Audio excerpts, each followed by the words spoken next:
Welcome back to another episode of On the Subject. I'm your host, Michael Vilardo, co-founder and CEO of Subject, Subject.com, Subject.ai. You know where to find us. And today we have an incredibly special guest. We've had founders throughout different industries, but we've never had an EdTech founder.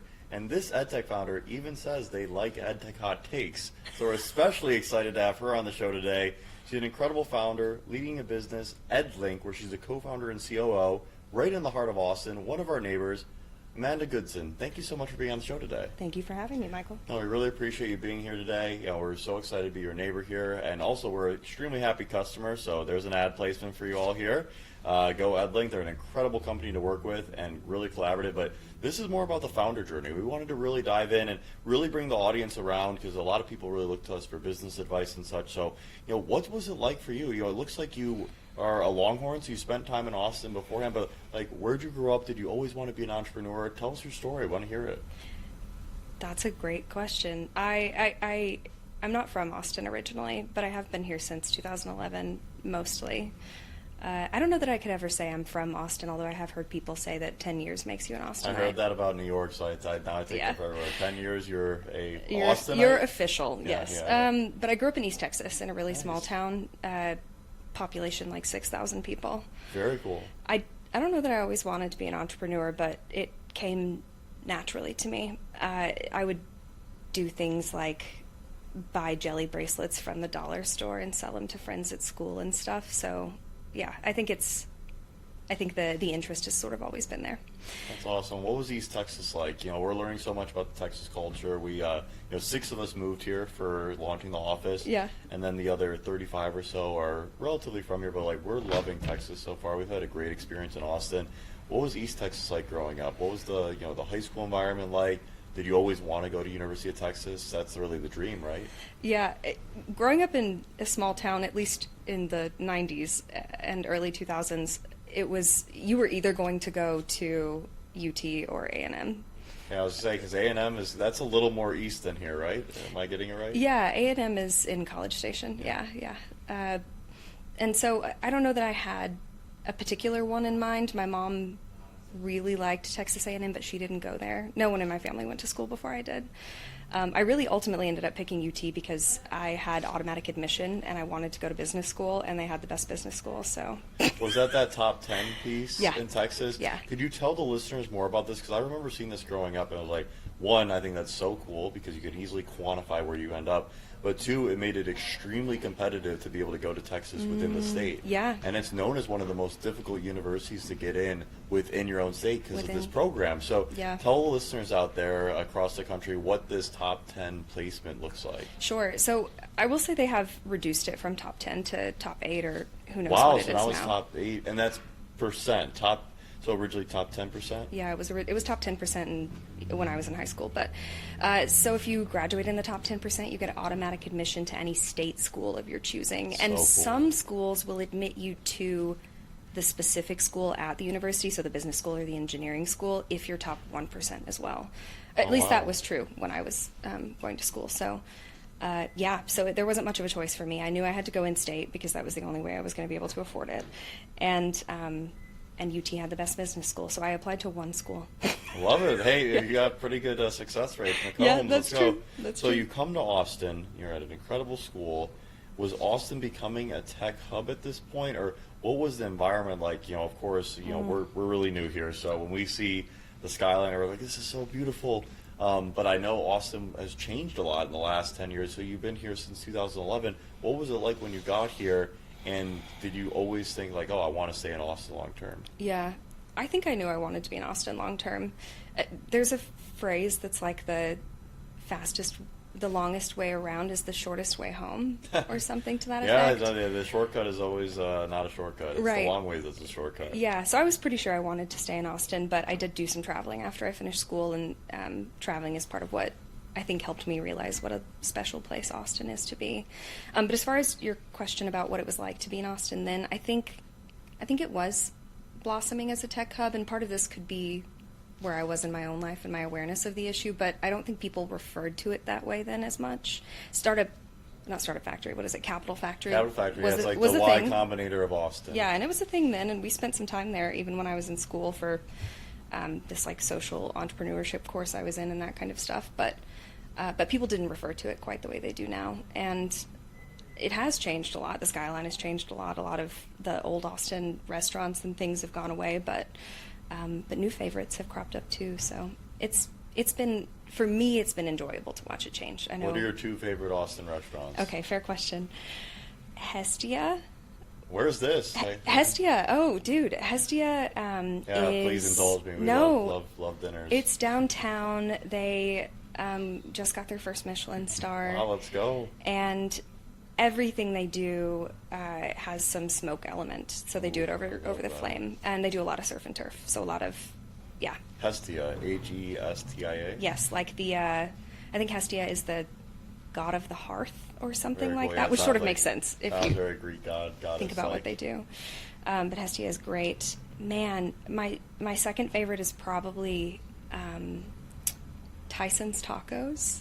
Where's this? Jeez, I don't know anything. Tyson's is like an institution. It's been here a long time, and you can tell when you roll up. But it's open 24 hours. That's my type of place. And they sell tacos and bowls, but they're on Airport Boulevard, just off of I-35. Oh, I love that area. That we live over there. Yeah. Oh, cool. We always say we love Airport Boulevard. Get everywhere from there. Great driving. But you brought up something interesting about Austin, Capital Factory. Being here at the start of tech boom now. Not a lot of listeners realize, so Austin currently is the 5th highest in the country venture capital backed city. Wow. Which is pretty high, especially because Austin's the 13th highest population. Huh. So per capita, it's actually second to only San Francisco. Okay. Which is what makes this place so special. Austin, one of the big reasons why we wanted to come here is, one, to be closer to our customers in Texas, but also the tech talent is so phenomenal here, and we felt that if you're in tech and you live in Austin, there's a good chance that you're going to want to do something in startups, which is really powerful. That's fair. So what was that like for you? How did you find your co-founders? How did you start a company in Austin? Because you're one of the first, venture-backed EdTech businesses to be here. Now there's so many. It's like an EdTech capital here. Yeah, that's true. Yeah, I don't remember. And to be fair, we started EdLink during COVID, so... Even so did we. We started Subject then too. Okay, yeah, this that's is cool. good synergies. Yeah, that's cool. Yeah, it was February of 2019, and so even if there were companies here that were in EdTech, we did not know about them because we were in our COVID pod. But it's an interesting point. It is obviously very concentrated. You can see that in the data. That means there's more competition too. It is. Which is crazy. We Dakota and I just both happened to be here and want to be in Austin long term, so we didn't pick Austin. We got lucky. Well, so were you friends before? Like, how did you build a relationship together? Yeah, you did ask that. No, that's a good question. So I said it earlier that when I finished school, I traveled a little bit. Where'd you go? I lived in New York for a year, working for a York. nonprofit, and then when I finished my 1-year contract, I applied for a new contract in the UK in London. And I was there for 2 years. I loved living in both places. So, okay, let's settle the debate here. Okay. What's better, New York or London? Oh, dude. That's a good clip. I don't know if I can answer that question. Yeah, New York, I really did not want to leave when I lived there. But the UK is just such a great hub if you want to travel. So I think it depends on what your I know. I really want to live in New York so bad. It's one of my dreams. So our first push to our board was to have our second office in New York, and they shot it down. And it was great advice, by the way, because one, I'm loving Austin, and Austin is better for our business. Good. But I really do want to live in New York at some point. But my wife and I went to London last summer, and now she's like, I want to live in London at some point. So that's why I'm looking for you to settle the debate. Listen, I will say, and I'm biased because I'm from Texas, but it was hard for me to live in London. Yeah. Visiting London is incredible. It's so far away from family. It's so far away. That wasn't the biggest issue for me. For me, the biggest issue was the lack of sunshine. That's true. It's very great. It really affects your mood in a way that you don't realize until you're 6 or 8 months into it, and you haven't had a good park day. No, you need the sun. The happiness comes from the sun. I love a good sunny morning. Yeah. And, I completely agree with you. And so you go from New York to London. Yep. You're working in these nonprofits. Yep. And then what happened? And then, so working in these nonprofits was the third, when I left, it was the third time in a row where I had worked at a company, crushed quota or whatever my goals were, and then for some reason related to, like, let's say bureaucracy or political stuff, not political like presidential elections, but like company politics. Yes, yeah. It's a real thing. Yes, yeah. But for one of those reasons, I would end up being forced out or asked to leave. Yep. And I just did not want to repeat that again. I was willing to work at mowing lawns if it meant I didn't have to do that again. So I came back to Austin to be close to family, to deal with a family situation, and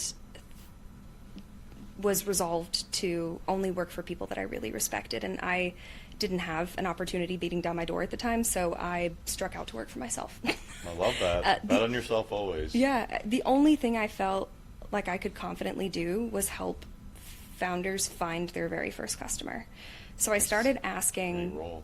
Yeah, I It's think really it would hard be. to do. I never It's really one of got the to do hard it because I met Dakota really quickly. Yeah. But so I started asking around in my personal network who knew someone that had started a company, and a friend of mine that I knew from college introduced me to Dakota. Our first meeting, fun fact, was at Oil Can Harry's on 4th Street. Nice. Let's go. 4th Street. Yeah. So we met there and we had a drink and talked, and there wasn't anything immediately obvious, but as fortune would have it, 2 days later, his sales dude quit, and I think as old as time. Yep, I think he had reached a point of frustration with the difficulties of running this company that he was running at the time, that he said, can you come help me figure out if this is like a product problem or a sales problem? What did you find out? I'm actually just so curious, because this is something that startups debate all the time. Yeah. Products. And by the way, I always like to say, like, hey, you got to do a little bit of both. Like, let's not, it doesn't have, just like everything in society these days on social media, everything's so polarizing, binary. Are you product-led? Are you sales-led? Yeah. But I think that there's a lot of nuance here, and I want to hear your take, because so many people are not on the inside, Yeah. and they just think after watching The Social Network they know what a startup needs to do. Yeah, no kidding. And I love that movie, by the way. It's a But, great yeah, movie. yeah. It's actually Dakota's favorite movie. It's my favorite movie. That's funny. You guys have Yeah, that in my common. wife and I watch it every year on Christmas. Very random tradition. That is a fun tradition. I like that. Let's see. We decided. How do I explain this? It was both. Was the answer? It is both. Was It's the answer 100% both. for this particular company? They had been saying yes to anything anyone would ask for, and as a result, their product had really blossomed, and it was very difficult for them to support their clients. So there was no they weren't going to be able to scale, and then there were some gaps in their sales process. Yeah, that were noticeable. Well, that's what's so difficult when you're the first seller at a company. Yeah. There's no ICP defined, ideal customer profile, for anybody listening out there who's new to the term. Yeah. There's no playbook defined. Right. So how do you find your first customer? Do you remember who your first customer was, if you're able to disclose it? Oh, it's a good question. I think that name come to me. One of them is actually in Austin. Let's go. That's awesome. Yeah, and number 3 was Carnegie Learning, but gosh. These are great customers. Yeah. So how do you find a customer like that? How do you meet them? Yeah, good question.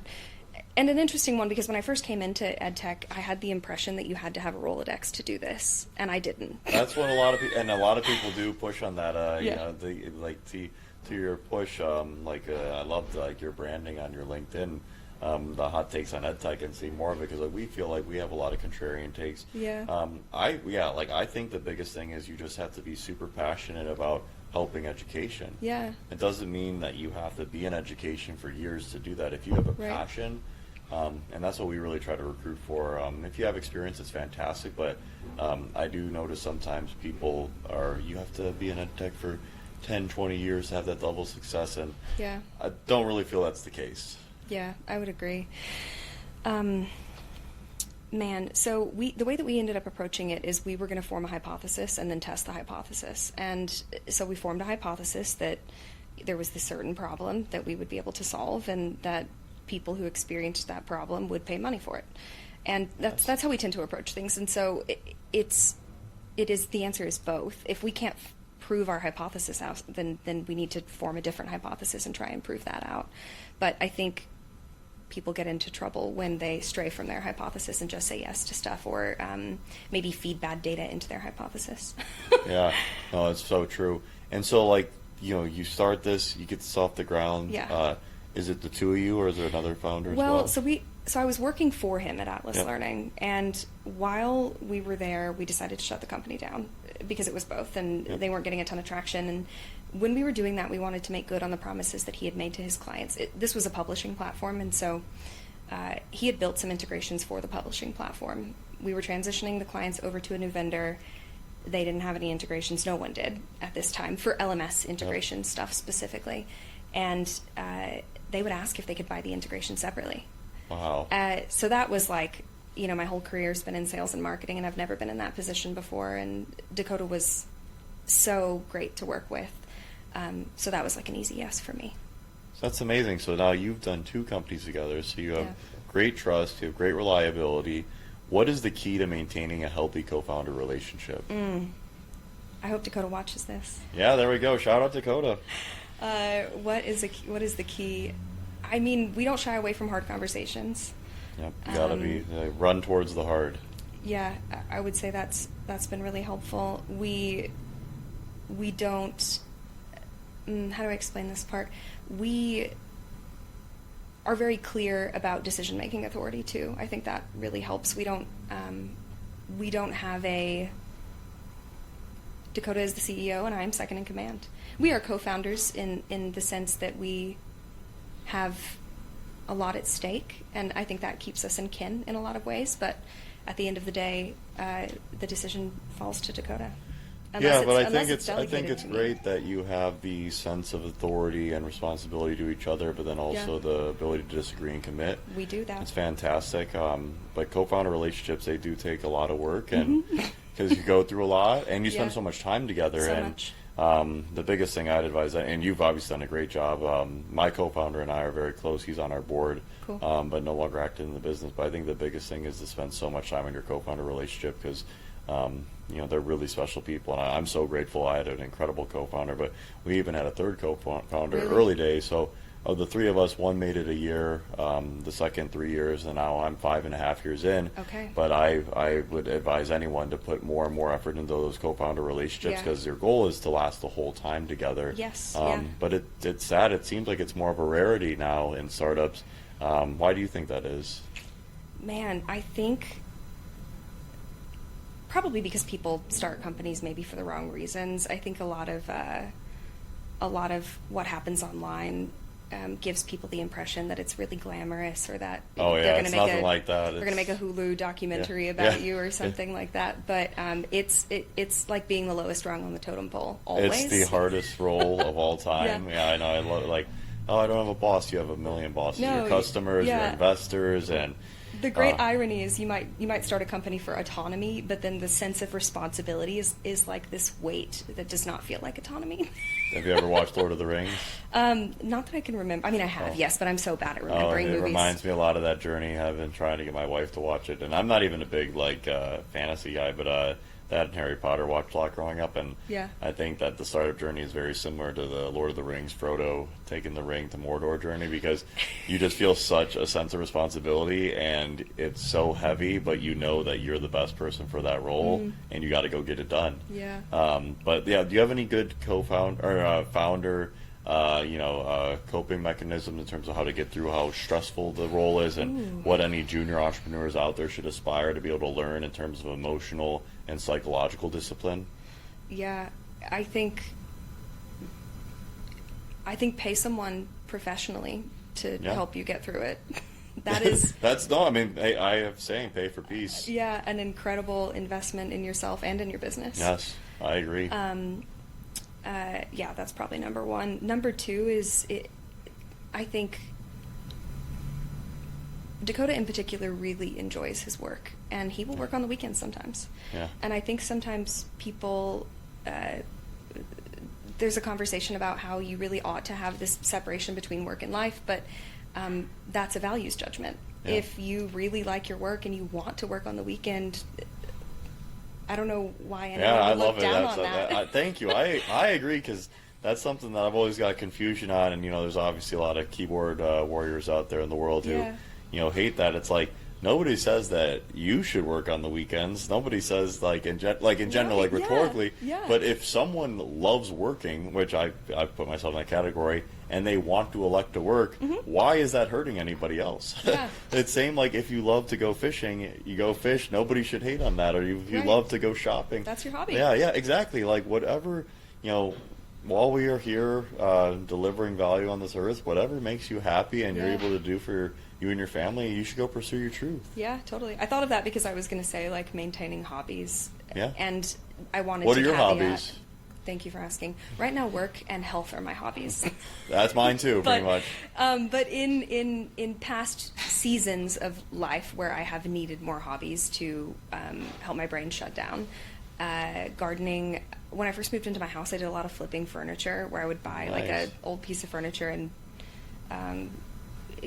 sand it down and repaint it. No, or it's whatever. nice. It's very therapeutic on the brain to have some more mindless activity and like more. Manual labor. Yeah, manual labor is Yep. good. I know. I sometimes I'm like, running a nice errand, Yeah. Just know. running a nice errand. going to Home Goods Mm-hmm. or something like that. It can be actually somewhat distracting. Yeah. What do you think around Austin? So you gave us our 2 favorite restaurants. Oh, What yeah. are some other things that you could do to be able to enjoy the city and be able to turn your brain off a little bit? Ooh, good question. I have this odd hobby, which is that I will spend hours at a new grocery store. What's your favorite one in Austin? Have you been to Radius? I have been to Radius. Yeah, I love that one. I part of what I like about spending time at a grocery store is just taking inventory. As Yeah. weird as that might sound, I'm like studying what's on the shelves. So I think my favorite store to do that at is 99 Ranch. Where's that? Where's 99 Ranch? It's north.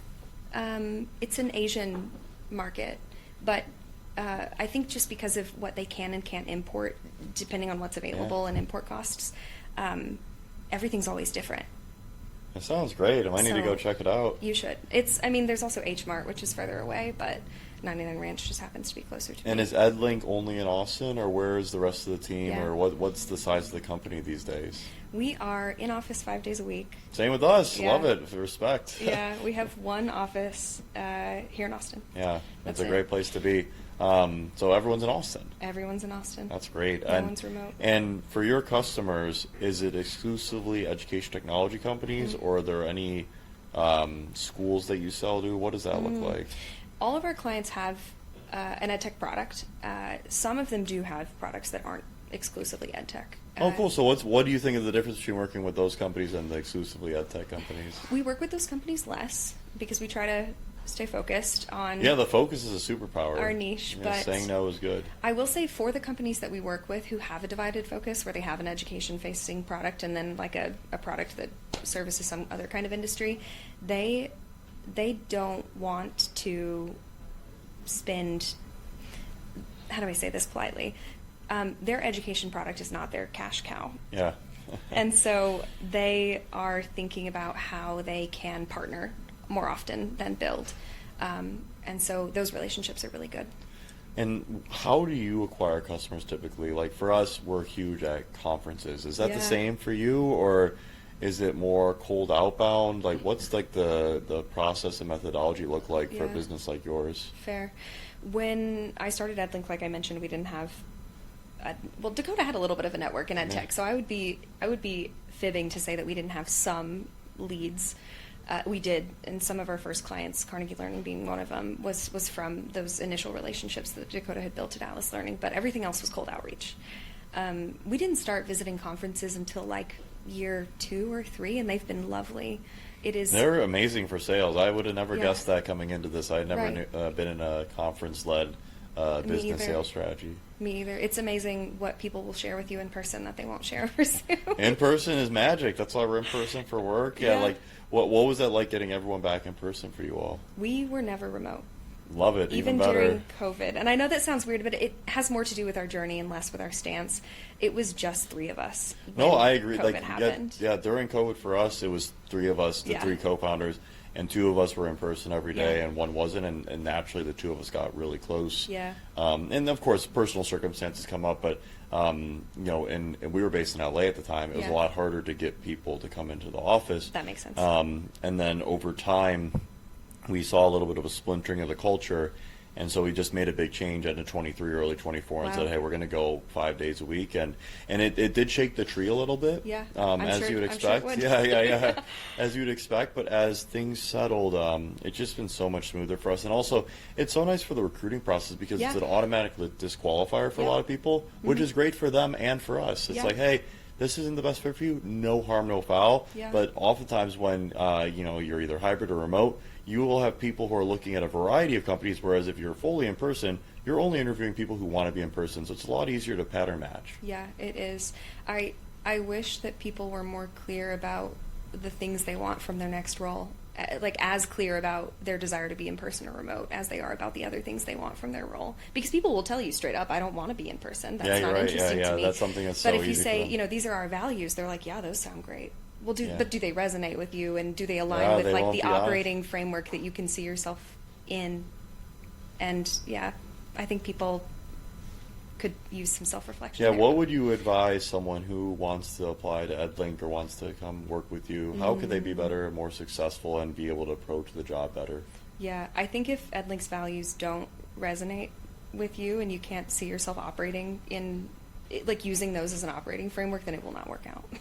You want to share the values? So, there's 5, so it's, our brain sort of works in 3s. It's hard to do them all, but our number 1 is trust. And I think inherently a lot of people have come from organizations where trust is like a plaque on the wall. It's not part of how they actually do business.